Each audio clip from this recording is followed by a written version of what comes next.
Ayan, okay guys. Doon sa mga agent naman, ganito mag-invite ng host. Okay, pindutin nyo lang yung my family. Then, i-click nyo itong management. Then, i-select nyo itong contract management. Then, makikita nyo itong tao dito na may positive sign. Pindutin nyo itong nasa taas, yung tao-tao na may plus sign. Then, i-enter nyo lang yung ID number niya. Then, wag nyo nang lagay yung name niya dyan, automatic na yan. Pag pinindot nyo itong next step, lalabas na yung account niya. Then, ikaw na kung maglalagay ka pa ba dyan ng invitation, welcome to my agency, ganyan. Or yun na lang, to my agency. Or kahit walag nyo nang lagyan, then,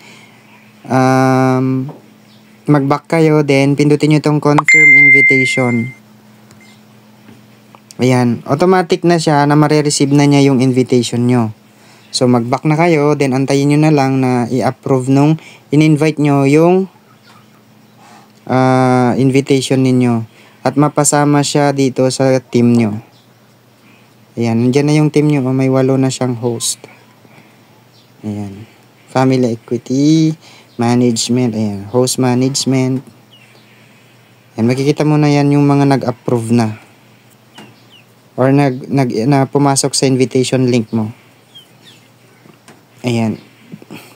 Ganun lang siya guys.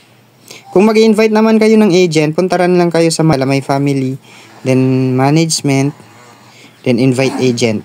Then i-copy nyo lang yan, then send nyo na sa kanila. Send nyo na sa kanila. Then automatic na yon, pag nag-ano na sila, may magpapakita doon. Then, nandito na papasok siya sa sub-agent list mo. Pindutin mo to sub-agent list. Makikita mo na sila dito. Okay? Ayan, ganun lang siya guys.